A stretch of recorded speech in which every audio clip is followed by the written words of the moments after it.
I'm Dr. Seema Vats and I'm going to present on electrical energy.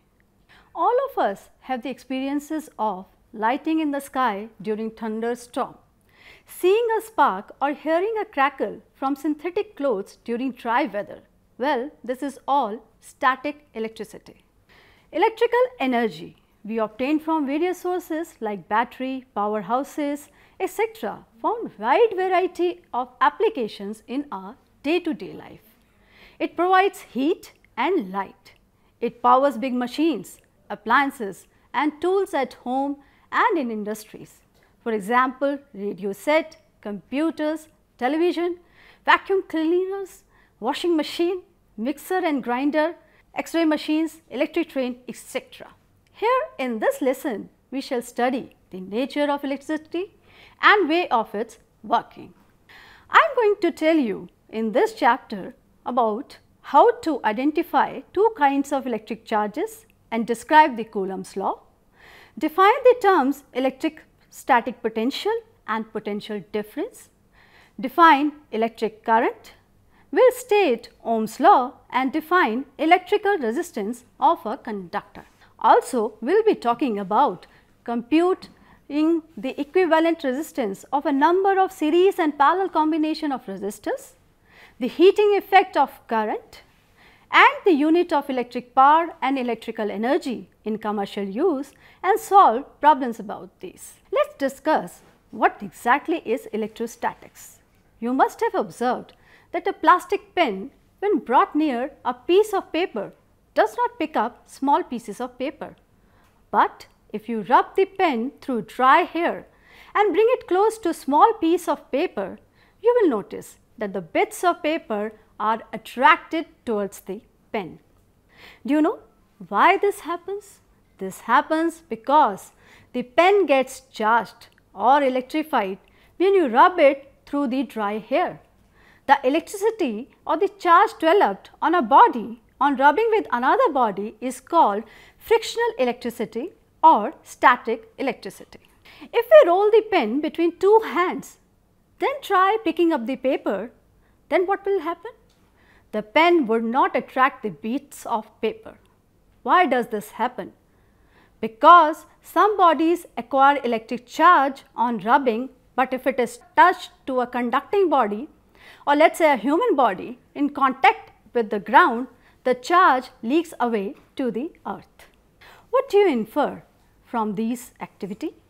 It is inferred that the two uncharged objects do not affect each other, but the two different types of charges, positive and negative, are produced. Like charges repel each other while unlike charges attract each other. Let us demonstrate another activity, that is, rub the glass rod with silk cloth. Rub the plastic straw with a paper. From the basic experiment, it is established that the charge developed on a glass rod on rubbing it with a silk cloth has a positive charge, and the charge developed on a straw rubbed with a paper has a negative charge. Do you know that in early days a French chemist, Charles Dufay, observed that the charge acquired by a glass rod rubbed with a silk is different from the charge acquired by an ebonite rod rubbed with fur or a wool. Dufay termed the charge acquired by glass rod in the first case as vitreous and the charge acquired by the ebonite rod on rubbing it with a wool as a resinous. Later on, Benjamin Franklin introduced the term positive in place of vitreous and negative in place of resinous, which is followed even today. How does rubbing leads to electric charges? Rubbing does not create charged particles, rather it transfers the negative charge from one material to the another.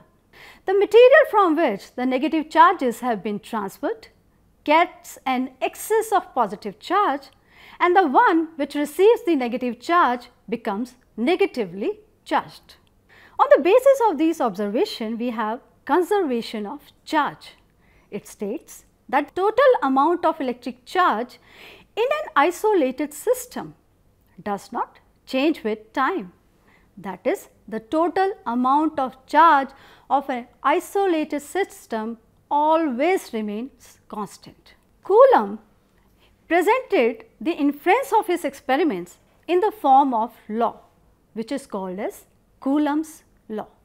The magnitude of the force of attraction or repulsion between 2 point charges is directly proportional to the product of the quantity of two charges and inversely proportional to the square of the distance between them. If a charge q1 is placed at a distance r from a similar charge q2, the two charges will continue to repel each other with a force F equal to k q1 q2 by r square, where k is a constant of proportionality depending on the nature of the medium in which the charges are placed. In SI unit, k is equal to 9 into 10 raised to the power 9 Newton meter per Coulomb square for vacuum or air, and the charge is a scalar quantity. What is the unit of charge? Well, Coulomb is a SI unit of charge. If q1 is equal to q2 equal to 1 Coulomb separated by a distance 1 meter, then F is equal to 9 into 10 raised to the power 9 Newton. Coulomb's law say that 1 Coulomb is the charge when placed at a distance of 1 meter from an equal like charge in vacuum experiences a repulsive force of 1 Newton. Force is directed along the line joining the center of the two charges. For like charges, force is repulsive, that is positive in sign. For unlike charges, it is attractive, that is with a negative sign. Let us talk about electric field. A charge distribution produces a field in space surrounding it called as electric field. In an electric field, at a point, the strength of the field is called as electric field strength, and it is defined as the force experienced by a unit positive charge or a test charge supposed to be placed at that point. What happens if we try to charge the already charged body? The charge will experience a force of repulsion due to already existing charge on it. Therefore, some work has to be done by external agent to overcome this force of repulsion. This work will be stored up as electrostatic potential energy in this system of charges. The electrostatic potential energy possessed by a charge q is given by U is equal to k capital Q small q divided by r, where a charge small q be moved up to a distance r towards a source charge which is denoted by capital Q. Let us talk about what is the definition of electrostatic potential energy. The electrostatic potential energy or electrostatic potential at any point in the vicinity of a charge is defined as the amount of work done in bringing a unit positive charge from infinity to that point. If W is the work done in bringing a positive charge q from infinity to a point in the vicinity of the source charge q, the potential V at that point due to charge q is given by V is equal to W by q. SI unit of this potential is volt or joule per coulomb. Let us talk about the concept of potential difference. For this, consider a charge q placed at a point as shown in the figure, where there are 2 points C and B, and the charge q is coming from infinity to either B or C. Let B and C be the 2 points where B point is closer to q than C. If a charge q is brought from infinity to C or from infinity to B, the work done respectively would be WC and WB. The potential at point B would be given by VB is equal to WP by Q, and the potential at point C is given by VC is equal to WC by Q. The potential difference is the difference in potentials VB and VC, that is VB minus VC is equal to WB minus WC divided by Q, where WB minus WC is the work done in carrying the charge from point C to B. Therefore, V is equal to work done divided by amount of charge transferred. Potential difference is a scalar quantity. How do we measure this potential difference? We measure it using an instrument called voltmeter. Voltmeter is always connected in parallel, across which we have to measure the potential difference. We can also discuss about electric current. The quantity of charge flowing per unit time is called as electric current. Therefore, the electric current is the charge flowing through any cross section of the conductor in a unit time. I is equal to charge q divided by time t, where q is the charge in the coulomb flowing through the conductor in t seconds. The unit of current is ampere. 1 milliampere is equal to 10 to the power minus 3 ampere and 1 microampere is equal to 10 to the power minus 6 ampere. How do we measure current? An ammeter is an instrument which is connected in series in an electrical circuit, and it indicates how many amperes of current is flowing in the electrical circuit. Basis this, let us talk about what is a cell. The external source of energy is called as cell. Cell forces the charge carriers, especially electrons, already present in the wire to move in a definite direction, that is from lower potential to the higher potential region. It maintains a constant potential difference between the two ends of a wire in a circuit.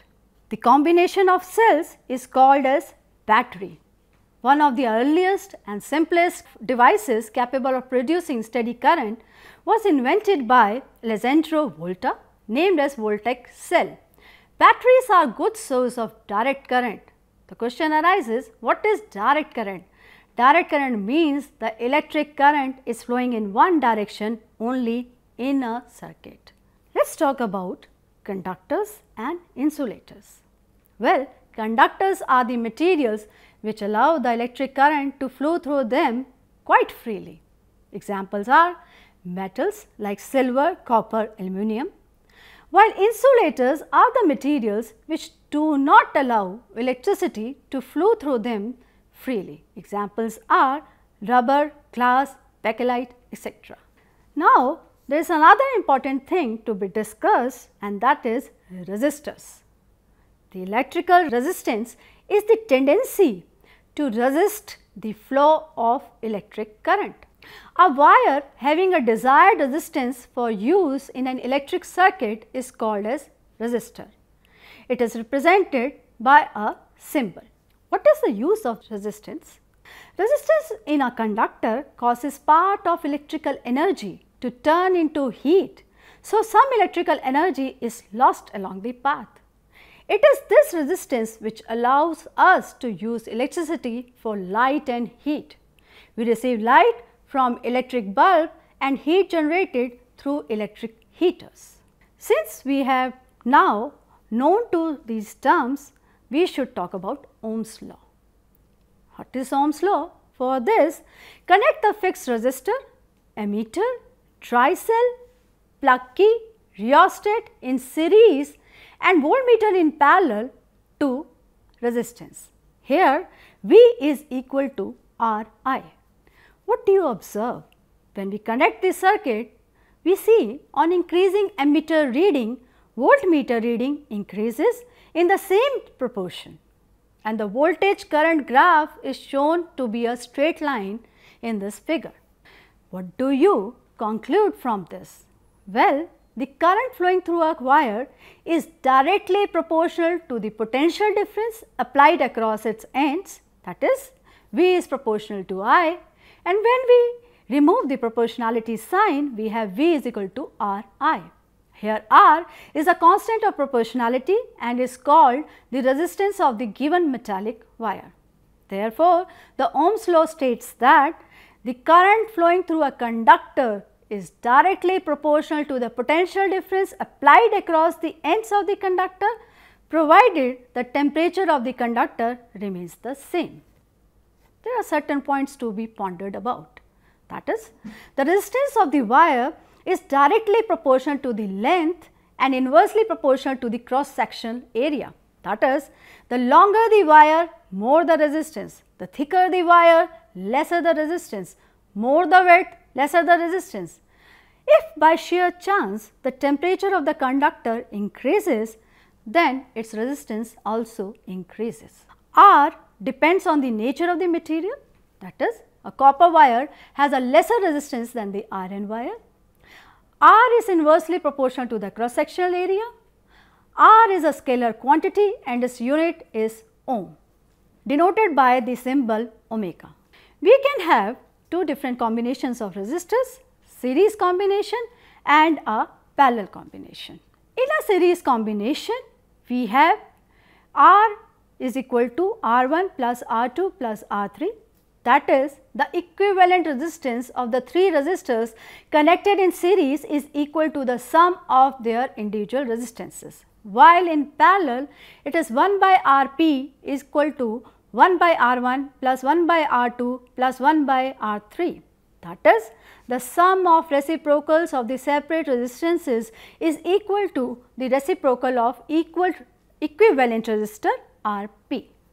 Do you know that all our appliances in household circuits are connected in parallel, but the chain of small bulbs that we use for decoration on Deepavali has the bulbs connected in series. There is one more thing. As we add resistances in series, the circuit resistance increases, but when we connect the resistance in parallel, the total resistance is smaller than the smallest of the resistances involved. There is another device known as multimeter. It is also called as an aviometer, that is ammeter, voltmeter and ohm meter, which is used for measurement of current, voltage and resistance. There is also an heating effect associated with electric current. In an electrical circuit, electrical energy is converted into heat energy. This effect is known as thermal effect of electric current or Joule's heating. Examples are electric bulb and heater. This Joule's heating, and what exactly it is? The work done in moving the electric charge across a resistance appears in the form of heat. Therefore, the heat produced in the conductor is H is equal to I square R T. W is equal to potential difference V into charge Q, and since charge is equal to IT, we have W is equal to VIT. According to Ohm's law, V is equal to IR. On substituting, we get W is equal to I square RT. The amount of heat produced in a conductor on passing the current I is directly proportional to the square of the current, the resistance of the conductor and the time t for which the current flows through the conductor. This is known as Joule's law of heating. SI unit of heat is 1 joule and 4.18 joule combined to form 1 calorie. Let's talk about electric power. The rate at which electric energy is consumed or dissipated is termed as electric power. Electric power is equal to work done divided by time taken. Work done is VIT divided by T. Therefore, electric power is equal to VI or P is equal to I square R. The SI unit of electric power is joule per second or watt. We should remember that the SI unit for the consumption of electrical energy is joule, but it is very small from practical point of view. Therefore, the electrical energy spent in electric circuit is generally expressed in watt hour or kilowatt hour. For electric power, another bigger unit, horsepower, is also used, and 1 horsepower is equal to 746 watt. Electrical energy consumed by electrical appliances is equal to the product of the power and the time for which it is used. Let's talk about what is 1 kilowatt hour. 1 kilowatt hour is the amount of electric energy consumed when 1 kilowatt power is used for 1 hour in an electric circuit, which is equal to 1 kilowatt into 1 hour or 1000 watt into 3600 second or 1000 joule per second into 3600 second will give you 3.6 into 10 raised to power 6 joules. There is another thing, very important device, that is electric tester. What does it do? It is used to indicate the presence of electricity, AC or DC, in a circuit. It's like a screwdriver. The screwdriver has a handle which can hold easily. It has a neon indicator bulb. The screw end of the tester is just touched with the chassis of the appliances like electric iron, and a finger is kept on the clip of the tester to provide earth. If the neon bulb glows up with a reddish light, it shows that the current is passing through the chassis and it would give you a shock. Therefore, it is essential to switch off the mains immediately. If the light does not glow, it indicates there is no leakage of current. It is a must tool for electrical, automotive, electronic and appliance repairers. What have you learnt so far in this lesson? Let's talk about certain points. That is, the force of attraction between the electrons and the protons hold an atom together. Like charges repel each other, unlike charges attract each other. The force between two charges is given by Coulomb's law. The closer together the charges are, the stronger is the electrostatic force between them. The potential at a point is the amount of work done in bringing a unit positive charge from infinity to that point. Also, we have learned the potential difference between 2 points is the amount of work done in moving a unit positive charge from one point to another. Electric current at a place is the charge passing per unit time through that place. Electric cell is a device with the help of which we can apply a potential difference between the two ends of a wire, due to which the current will flow through the wire. Also, the circuit diagrams are used to show how all components connect together to make a circuit. Ohm's law states that the current flowing through a conductor is directly proportional to the potential difference applied across its ends, provided physical condition, temperature, etc. of the conductor remaining the same. In the end, we talked about the obstruction offered to the flow of current by wire called resistance, and in series the total resistance of the combination is equal to the sum of the individual resistances. In parallel, the reciprocal of the combined resistor is equal to the sum of the reciprocals of the individual resistances. Last but not the least, we studied when a current is passed through a conductor, it produces two effects, thermal effect and a magnetic effect. And commercial unit of electrical energy is kilowatt hour, and what is electric power, that is HP. Thank you.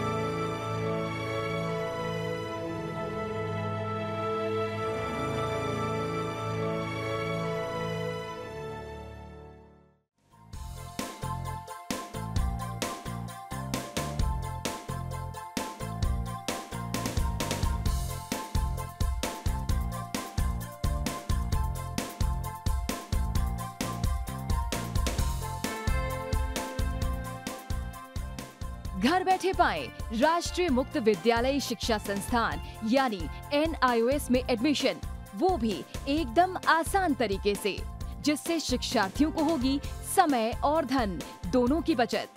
NIOS से शिक्षा कभी भी कहीं भी। शिक्षार्थियों, क्या आप जानते हैं NIOS में एडमिशन लेने का सरल और सुगम तरीका, जिससे शिक्षार्थियों को ऑनलाइन प्रवेश लेने में सहूलियत मिलती है। NIOS में प्रवेश की प्रक्रिया पूर्णतया ऑनलाइन है। शिक्षार्थी घर बैठे इंटरनेट द्वारा प्रवेश के लिए सबसे पहले NIOS की वेबसाइट www.nios.in NIOS.ac.in पर लॉगिन करें। अपना ईमेल आईडी और पासवर्ड डालकर अपना पंजीकरण करें। पंजीकरण के बाद लॉगिन करने पर ऑनलाइन प्रवेश हेतु आवेदन पत्र खुलेगा।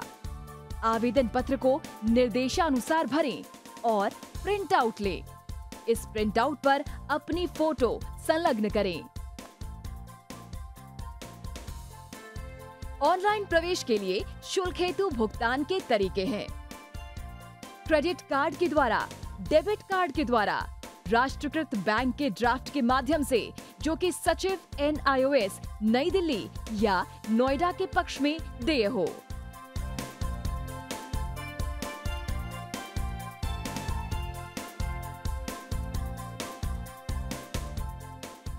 भरे हुए आवेदन पत्र के साथ साथ डिमांड ड्राफ्ट और संलग्न किए जाने वाले दस्तावेज हैं: जन्म रजिस्ट्रार के जिला कार्यालय से जारी जन्म प्रमाण पत्र की सत्यापित प्रति, जिसमें जन्म तिथि अंकित हो, पिछले विद्यालय से प्राप्त विद्यालय छोड़ने का प्रमाण पत्र, जिसमें आवेदक की जन्म तिथि लिखी हो। प्रवेश फॉर्म का प्रिंट आउट NIOS के संबद्ध क्षेत्रीय केंद्रों पर 10 दिनों में पहुंच जाना चाहिए, अन्यथा उचित दस्तावेज ना लगे होने पर आवेदन फॉर्म रद्द किया जा सकता है। प्रवेश प्रक्रिया की पुष्टि होने के बाद शिक्षार्थियों को परिचय पत्र व अध्ययन सामग्री डाक द्वारा तुरंत पहुंचाई जाती है। ऑनलाइन प्रवेश एक बहुत ही सुगम और सुविधाजनक प्रवेश प्रणाली है। Online on time for safe and secure admission.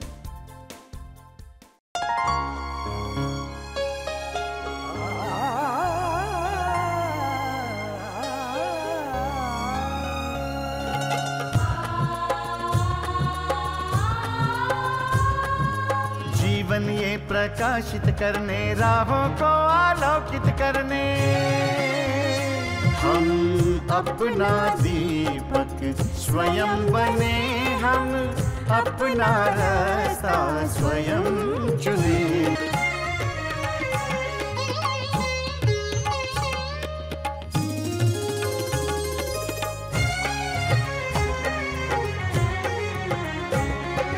धन साधन समय की सीमा से विद्यालय जो मुक्त हो, धन साधन समय की सीमा से विद्यालय जो मुक्त हो। कभी पढ़े हम कहीं पढ़े, वे विषय की लोच से युक्त हो।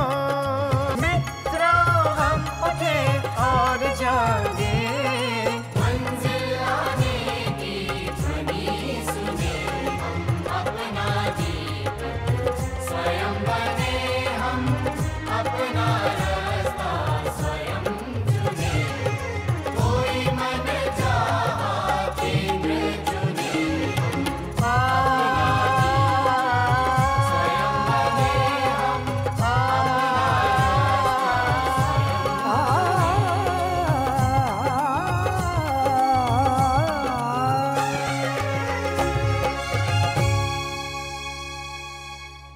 हिंदुस्तान के हर कोने में नौजवानों के पास प्रतिभा है, उन्हें अवसर चाहिए। NIOS देता रहा है युवाओं को अवसर आगे बढ़ने का। NIOS से पढ़ने वाले इन युवाओं ने किया है संस्थान को गौरवान्वित। दिव्यांगों ने बन के दिखाया है सबल और आत्मनिर्भर। NIOS के साथ आप भी जुड़िए NIOS के संग।